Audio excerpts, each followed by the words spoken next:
clothes, shelter, and now it's internet. Can we keep ourselves and the youngsters away from it? How can we, when your kid going to school, pre-primary, may it be or kindergarten, he has to do many presentation and project for his curriculum, and daily we have to give them the access. So how can we keep them away from this internet? And this creates a social media addiction, the most dreaded drawback of the access to internet. Facebook, WhatsApp, Instagram, Telegram, Twitter, etc. all have raised concern regarding their use by 18 to 24 years old young adults and by 13 to 17 years old adolescent. Adolescent period is the most important period in the life of each and every person. A person who has been guided in this period properly definitely proves to be a good human being in life. Most youth are excited by its features and application, constantly check their social media pages and have difficulty staying away from it for long periods of time. The integration of social media on smartphones like Android or iPhone has exacerbated the situation by giving users instant access from any location. So many options. When your kid is using a social media, he can connect anyone, anywhere, at any time in the world. Per minute visitors to social media, the count goes in trillions and billions. There is only online communication in this world now. No offline communication. People are together, sitting together, but they are not at all together. An alarming situation for all of us. They are happy in the virtual world, which they are liking the most because they want to be like that. But what is the situation, present situation? They don't want to face it. So how to manage this overuse? Internet etiquettes, they are ingrained into our culture, although etiquette in technology is a fairly recent concept. The rules of etiquette that apply when communicating over the internet or social network or devices are different from those applied when communicating in person or by audio or by video phone. It is a social code of network communication and help. Communicating with others via the internet without misunderstandings in the heat of the moment can be challenging, mainly because facial expressions and body language cannot be interpreted in cyberspace. Now, what are the 20 social networking etiquette tips for twins? Exercise the golden rule. Treat each and every person as you want yourself to be treated. Speak with and treat someone online as you would speak with and treat him or face to face. Remember, everything you post in public is final. It's not the matter whether you have deleted the post or not. If you have published it, it's traceable. Plus, when you post things online, you're creating digital footprints. A digital footprint is the trail of stuff you leave behind when you're online. Anybody can interpret it. Don't use all caps. Like, don't use all caps, all the letters used are capital. They are attracting you. When you are emailing or posting something, don't use capital words. All caps is a form of internet shouting, and it screams at the viewer from the computer screen. Use exclamation points sparingly, because you have good words to speak. Exclamatory marks may not carry your message properly. Don't use periods when texting. Punctuations are not for conversation. When we are speaking with each other, we never use punctuation. Do we put a question mark?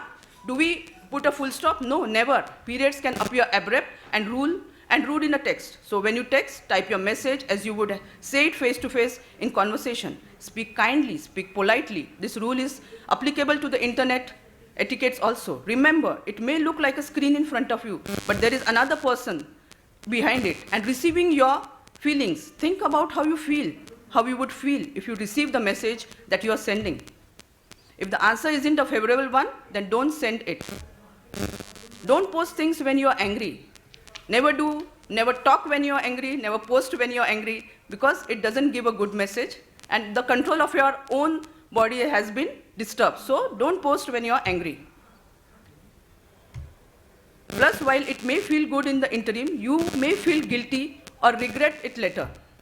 If you are too railed upon and can't fight the temptation to tell someone off, then just shut it off and walk away. Don't post things when you are emotional. When you are in a heightened state of emotion, you may not be thinking clearly or able to form your thoughts and ideas.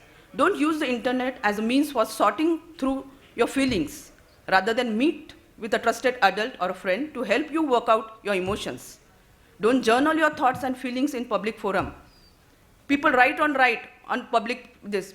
This is something is happening to me. This is happening to me. I'm very much down now. I'm very much happy now. But this is not the proper site to play with your emotions or to express your emotions. If you are going to keep a journal, do it the old-fashioned way and write it down, pen and paper style, as it was old-fashioned. It is old-fashioned, but it is the must thing. By recording your thoughts and feelings on paper, you can actually destroy the pages for good at later point of time. Use different usernames and passwords for your sites. Many people use the same username and password for all the sites they are having. If someone figures out your security information, they will have the access of everything your banking accounts, your email accounts, each and everything are accessible. It's best to set up different usernames and passwords for maximum protection. Don't make up silly email addresses. You will use your email address for college applications, job applications, resumes, and scholarship opportunities. Look at your email address and ask, does this email address set a good impression of mine? If not, scrap the email and start again. Don't post a picture or video of someone else without his or her permission. Also, don't snap pictures or video someone without his or her permission.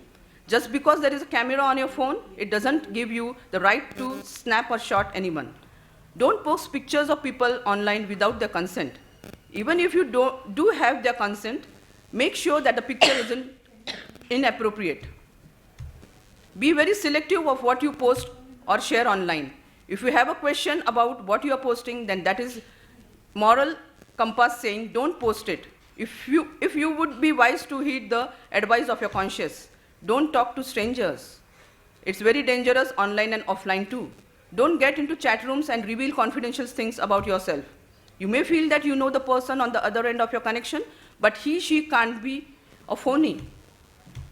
Don't give your personal and confidential information online. Never share your full name, home address, phone number, Aadhaar card number, password, school name, name of a family member, or credit card numbers. Silence your phone when you're in public places. Golden rule. The funky ringtones, they disturb each and every person. Don't play on a device or constantly text when you are in the company of someone else. It just isn't nice and can cause the person to feel unimportant.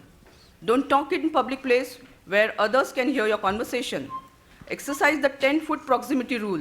Keep a distance of 10 feet from the closest person when you're talking on the phone. Watch your tone.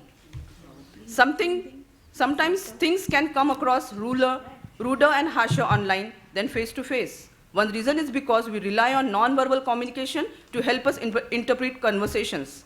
Unless you are using a video chat app, most sites don't allow you to see a person's reaction to what you are saying. So certain words or punctuation marks can imply something different online than if they were said face-to-face.